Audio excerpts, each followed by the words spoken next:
And the second poem is from my second collection, After the Fall, Dirges Among Ruins. It was shortlisted for the Singapore Literature Prize. This came out in 2015.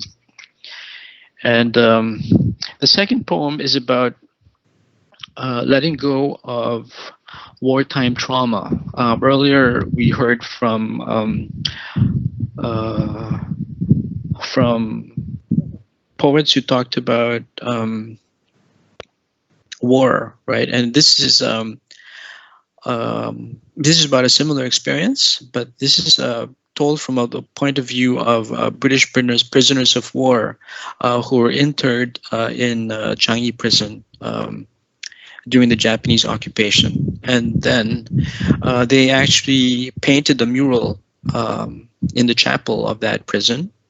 And recently, during some renovation works, they uncovered that beautiful mural, which they gave their all to, literally, because they actually used human hair as paintbrushes.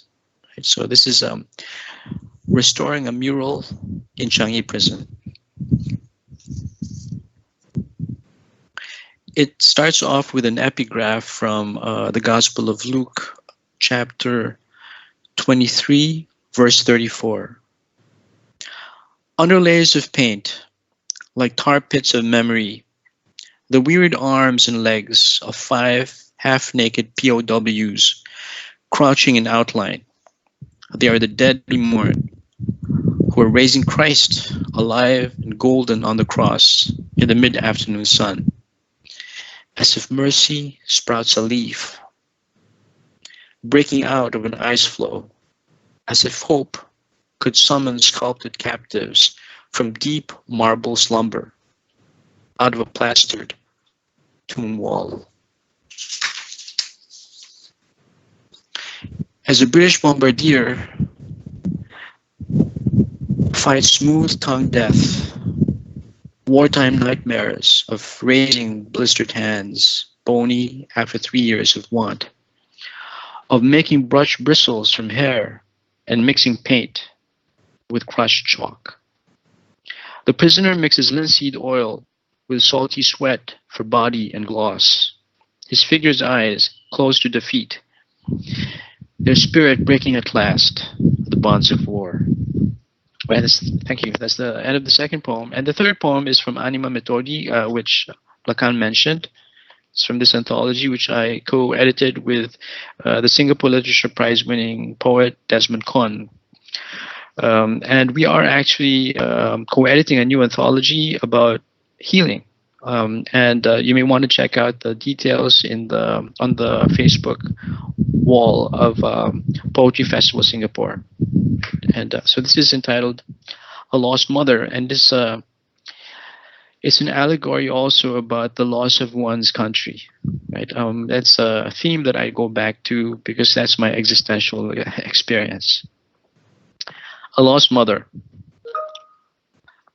Bloodshot brown eyes and furrowed brows above thick red lips are all he recalls of the woman who brought him into the world. He plays the images back in his mind occasionally as a devotee wipes a forgotten icon, like a love lost, given away to an orphanage like he was. The eyes, the brows, the lips are gone, but his cheeks are flushed when he hears her name.